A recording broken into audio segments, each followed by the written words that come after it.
Okay, Elizabeth, so you played this game until the very last second, but it Yeah, almost boy, seems I as did. though, yeah, but it seems kind of like the writing was on the wall when you went to tribal council. The whole tribe voted you out, even your David.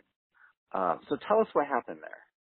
Yeah, I felt like going into it, I knew my back was against the wall. I wasn't aware of how much my own tribe was gunning for me, but I was clearly aware that the Goliaths were coming after me. And during tribal, with all the whispering going on, I was convinced that there was a good chance that they were willing to flip to Angelina. Like, there would not have been that level of whispering had there not been some potential of that happening.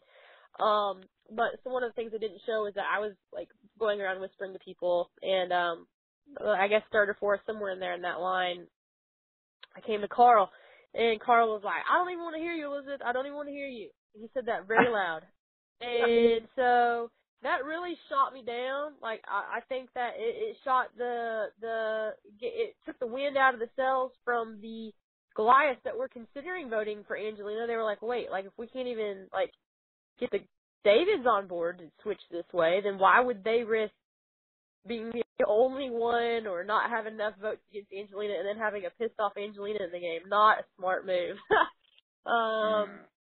So Carl was definitely my nail in the coffin, bro. Well, I was going to mention Carl, because he really didn't like you very much. I think he called you annoying at one point. Talk to us about the relationship with Carl, because you guys were on, both tribes, actually all three tribes together. Yeah. The only person I spent more time with in the game was Davey, because there was that night or two, I don't remember how many, I think it was one night at Exile that Carl had. But yeah, Carl and I are like about as two opposite as you could get, especially considering that we should be more alike, because we're from Texas, we both like horses, and we both have, we didn't come from much. But for whatever reason, we're just kind of not peas and carrots. We're like, we just mesh the opposite of well.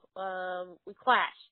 And when I'm very outgoing and very much like active and wanting to always be working on something and doing something crazy and trying to make a fish trap and trying to make a bamboo comb and then trying to go hunting for snails and going fishing, and Carl just be like, want to sit by the fire all day.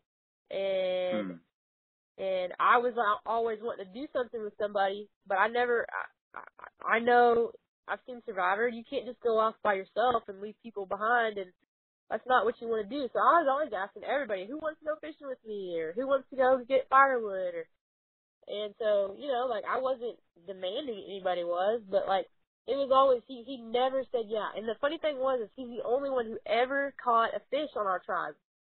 And he refused to go back out.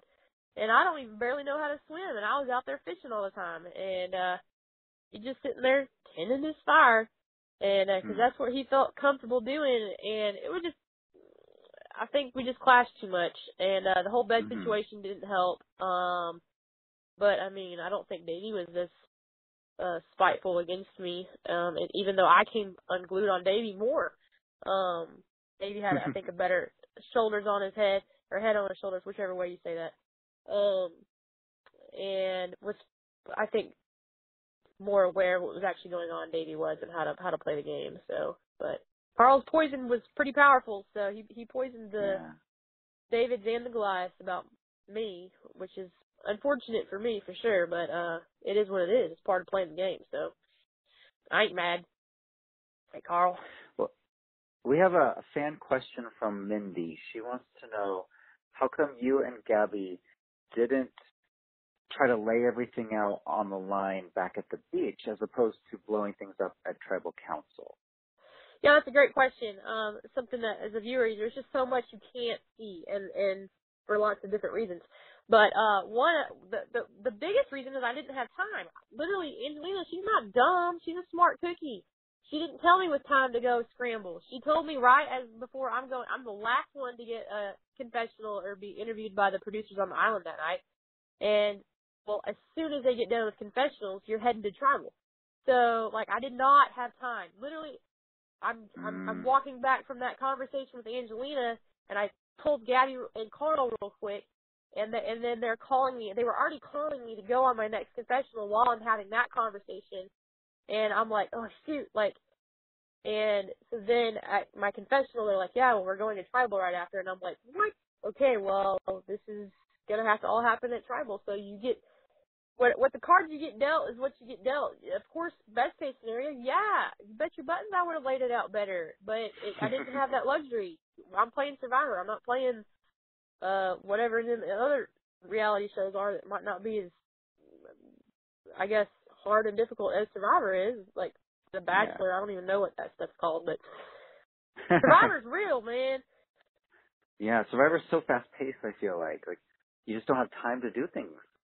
Right, exactly. And the thing is you could be like, well, then why weren't you planning ahead to do something else anyways? I was trying to get Dan out because he was the most logical sense. If I'm sitting back at home, I'd be screaming at the TV, get Dan out. I knew he had an idol. Alex told me he had an idol. I didn't know he had two, but it's like Dan was the biggest threat relationally and like as far as his connections in the game. Like it was definitely the smart move if we could get Dan out. But when Angelina threw that out there, I felt like I was more likely to sway people that were potentially on the fence to that because she kind of dug herself a hole and then getting Dan out. Because Dan had a relationship with Alex too, and I knew that. I just didn't know how close they were, and I misread Alec. I did not know that Alec was going to go back and tell Dan that I was gunning for him, which was probably my number one biggest mistake was trusting Alec. But kudos to Alec for playing both sides. He's definitely underestimated, and I think too that Angelina was underestimating me. I don't think she would have told me that was going down had she known that I was such a fighter. And that I'm not no dumb-wit redneck, you know, like I might not be the brightest crayon in the box, but I'm not dumb, and I think she underestimated me and my ability to play the game too. So, but. And looking back, are you kind of happy that Angelina told you were going home, or would you have rather gone into tribal council kind of, you know, not clueless, but would you have preferred not knowing, I guess is my question. Hell no. I mean, man, I want to know. It benefited me, and I almost was able to swing it back around. And I'm the kind of person that just wants the truth anyways. And so the good, bad, the ugly, just tell me the truth, and we can do something about it, even if it's just cry, you know, like, but I'm glad I knew what was going on, and I had already told Christian earlier when there was like this lie that Allison had told me, whether that was on behoof of the Goliath or the what's that the strike force. I'm not sure who she was communicating for, but she told me that the vote was Davy, and I was like, that's a bunch of baloney. Y'all are too smart to be voting for Davy. Like, you're coming for me or you're coming for Christian, and that's why they were lying to me. And so I knew even before Angelina told me that it was me or Christian. I'm not no dummy, you know. So if I was a Goliath, that's who I would have been gunning for, me or Christian. So I wasn't surprised, honestly. What I was surprised about was how freely they told the rest of my tribe, like that the rest of my tribe was 100% clued into that, right. Which is good for, I guess, everybody, except for me. But that's what I was surprised at, that it was unanimous, that they were all communicating. I have a question. What happened with all of the chickens that you guys won a few weeks ago? There was one deleted scene that they released where one of the chickens got loose and you guys were running around. But did you eat all the chickens, or were they still alive when you left? When the first night there was only one rooster and 4 hens, we were hopeful that they would start laying eggs. And I've got chickens, so I mean I'm familiar with chickens. That deleted scene was just irritating me too. I'm like, yes, Carl, man, like, do all dogs behave the same? Do all people behave the same? No. And it just shows like his level of awareness of like differences in people and differences in animals. He couldn't even tell that the chickens were acting different. It's like, no, I'm clued into that. This chicken was more flighty.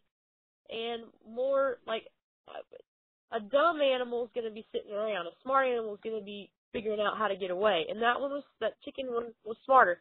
But to answer your question, we ate the one rooster the first night. We're hoping the other hens would lay eggs. And after like 2 nights, they didn't, so we decided to eat 2 of them. Birds came. We brought the other 2 with us. One had to be killed because she got into some poisonous plants, and she was on her way about ready to bite the dust, and so I just whacked her head off to keep her from suffering anymore. And when I left that tribal for final tribal, my final tribal, not the final tribal, unfortunately, but that chicken was sitting on top of where everybody was sleeping. And I literally said this. I was like, I hope she shits all over y'all's bed after I got voted out. So, I don't know why they didn't show that on TV, but I remember saying that. I hope that chicken shits all over their bed. That was the last thing I looked at on my Colo beach was that chicken sitting up there on top of everybody's beds. And I was like, man. But anyway. Well, now that you are a member of the jury, what kinds of things are you looking for in a potential winner? Pretty simple to me. Outwit, outlast, outplay. And I'm kind of logical and trying to like see life through like kind of like a math problem. Like, okay, well, like efficiency and all that stuff. Like, I just try to see numbers and everything. And so for me, it's like 33% outwit, 33% outlast, 33% outplay. I don't know if I said all those 3. My brain's not 100%, but you know what I'm saying. Yeah. And so, and then trying to be objective, looking at the players and seeing, okay, well, how strategic are they? And giving them a number based upon the only information that I have, giving them a number based on that. Then going down to, okay, well, how did they play with the idols and immunities? How did they do with that? Okay, give them a number for that. And then how hard was it for them to get to where they were? How many times was their back against the wall?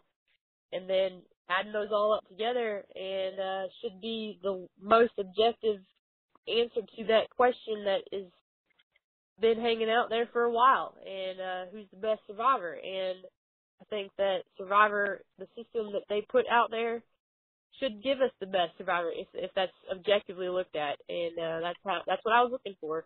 It didn't matter to me if somebody had burned my butt or they were my best buddy. I'm going to be looking for the best player of Survivor because I took my job very seriously as a juror, and I wanted to represent all of the people at home on their couches screaming at the TV, don't vote for so-and-so, vote for so-and-so. I wanted to make sure I made the right decision, and that was definitely what I did my best to do.